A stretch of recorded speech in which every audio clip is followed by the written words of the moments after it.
Hi, though, this is going to be another movie review. This one's called Earth versus the Flying Saucers.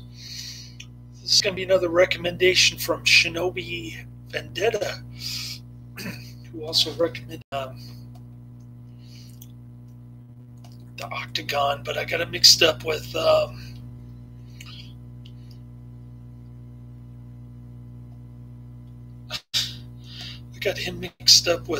Psycho Challenges because both of them recommended Fantastic Planet to me. I've seen this movie 30 years ago. Loved it when I saw it. It looks better on a bigger screen. I think I just have a 19-20-inch screen here. My work monitor. While I'm being forced to work from home because I gave them so much trouble about wearing a mask. They just told me to work from home, seeing as how I'm not a supervisor and I really shouldn't be in the office. So they asked me to look at time cards, basically, and I can't do that. I can't look at paper time cards while I'm here. So I did that for precisely one day, and then I got kicked to the curb, and I'm back at home where I can do things more discreetly without people looking over my shoulder, breathing down my neck, trying to scare me or something. People do all kinds of crazy stuff at the office, but it's just me, myself, and I here. So I don't normally go back and watch and review movies that I've already seen, but I haven't reviewed. But I've gotten so many requests over the past day. Vincent Price movies, 50 sci-fi, that I just decided that I would bite the bullet and rewatch movies that I've already seen. I couldn't remember much other than national monuments getting crashed into by spaceships, and I still love this flick. It's a little short. I think it's an hour and 18 minutes, if I'm not mistaken. Let me see. I'm trying to remember now. It's a big budget sci-fi movie. I'm talking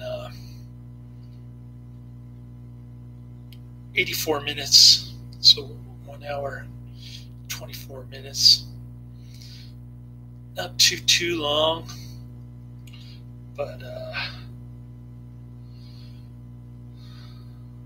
Ray Harryhausen animated the film's Flying Saucer using stop-motion animation. I love Ray Harryhausen. I love all of his movies. They used a lot of stock footage, and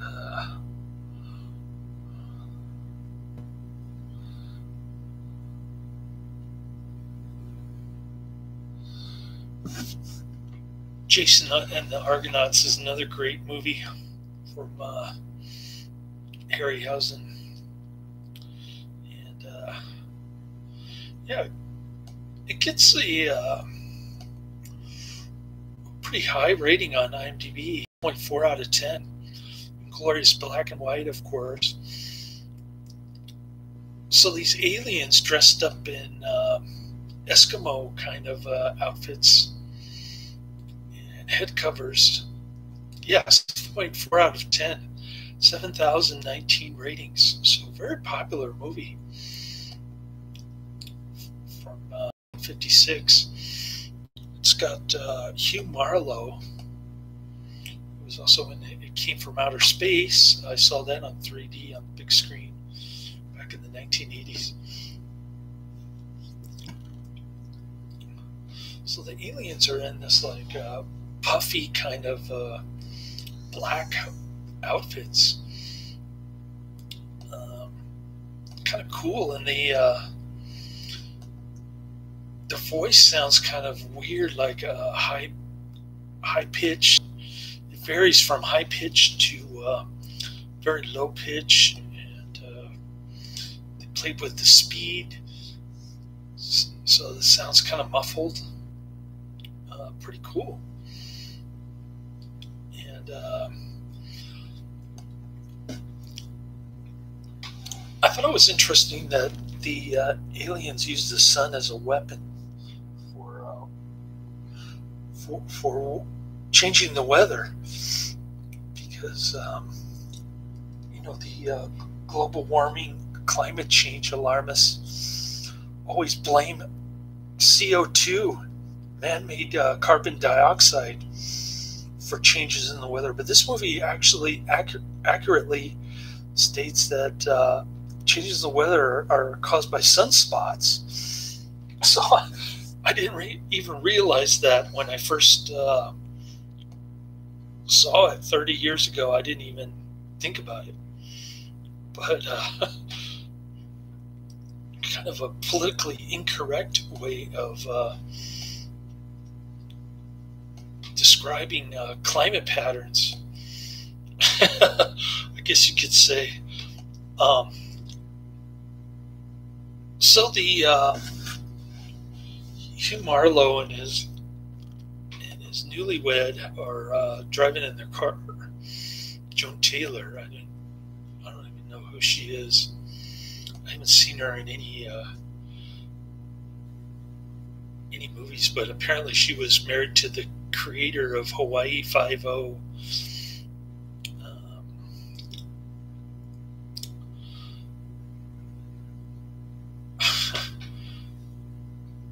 She was in very few. She was in Apache Woman. Sorry, I just realized she played Anne in Apache Woman, the Roger Corman 1955 Western. I'll have to put her name in the description box. I thought she looked familiar, but she hasn't been in too many movies.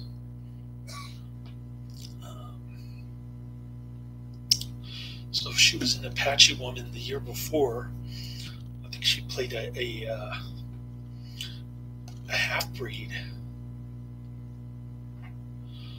I think half Apache, and yeah, she was a half-breed, and she didn't even look like a half-breed. Anyways, Joan Taylor.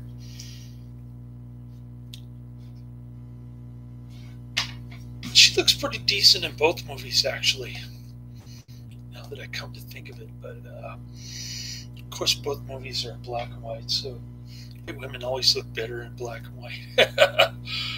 But getting back to the movie, so there are these flying saucers flying around. They whiz by Hugh Marlowe and Joan Taylor. And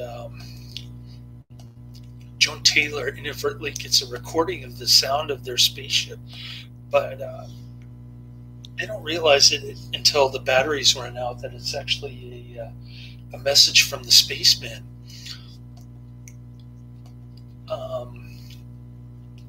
Asking to speak with Hugh Marlowe,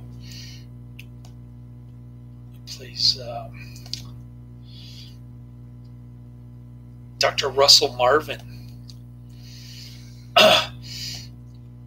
So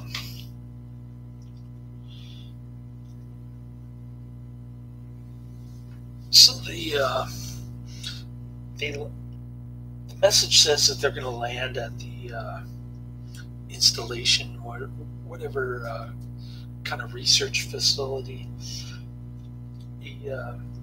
A big budget version of Larry Buchanan's Zontar from the planet Venus.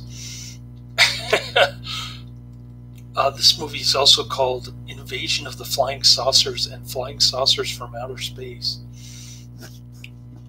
from Columbia Pictures. put a link to the movie in the description box, but it's only been around for not very long, a little over a week, so you better check it out now before they take it down.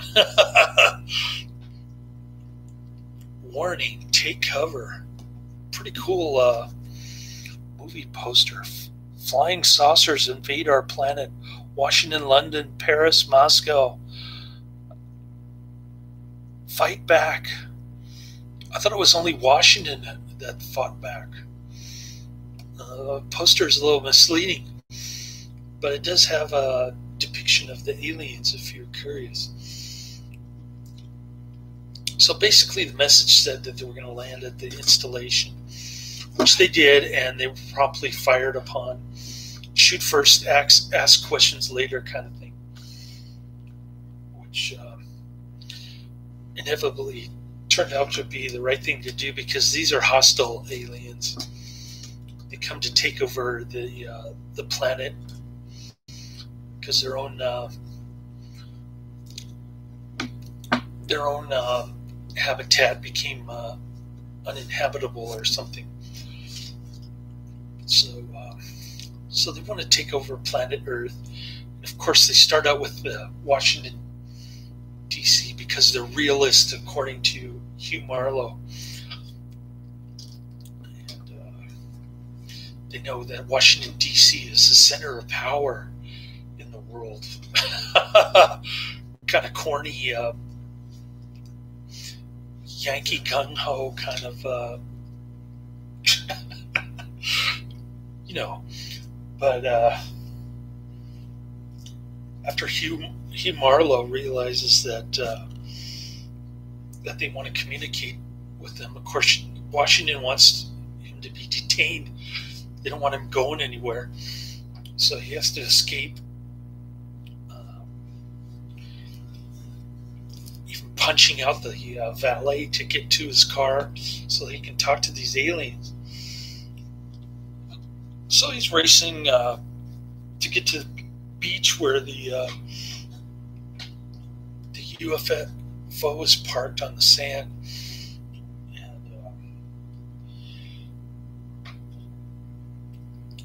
the cop that was chasing them for speeding, the escort and Hugh Marlowe's wife, they all end up going to the spaceship, and they see her dad, who's a general, all brainwashed by the overhead flower on a stick thingy that extracts all of their memory or something, and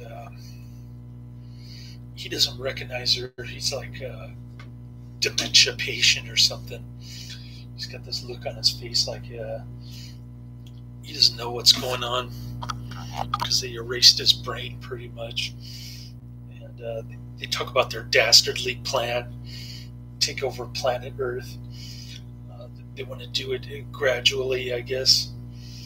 So they give them like 56 days to talk to the leaders in Washington, which is just enough time for Hugh Marlowe to come up with this anti-magnetic device that makes the UFOs go off kilter and crash into Washington monuments. So there's a scene where they test the device on the UFO, and it starts wobbling around. Then eventually it recovers and starts fires and explosions all over the place. They actually capture one of the aliens. Take off its helmet, and it looks like some kind of turtle alien face. And they analyze the helmet. They try to decode the language, something about sunspots, and then I told you that the aliens cause sun flares to create climate havoc on the Earth. break down all communications before their final attack on Washington. But Hugh Marlowe was, of course, prepared with his machine. And you can pretty much guess the ending there. Cool flick, highly recommended. 5 out of 5 stars. Check it out. And got another double build to watch. I think that's my 15th review, if I'm not mistaken. 15th or 16th since the 24th. I've got a double feature drive-in on the Threshold of Space and 4D Man. I was looking for 4D Man, but I got the double feature, so I'm going to check out on the Threshold of Space first. Some more 1950s sci-fi for you. And I've got Curse of the Swamp Creature, 1966, Larry Buchanan, and Secret Agent Fireball, some kind of a James Bond ripoff. So that's what I got coming down the pike later.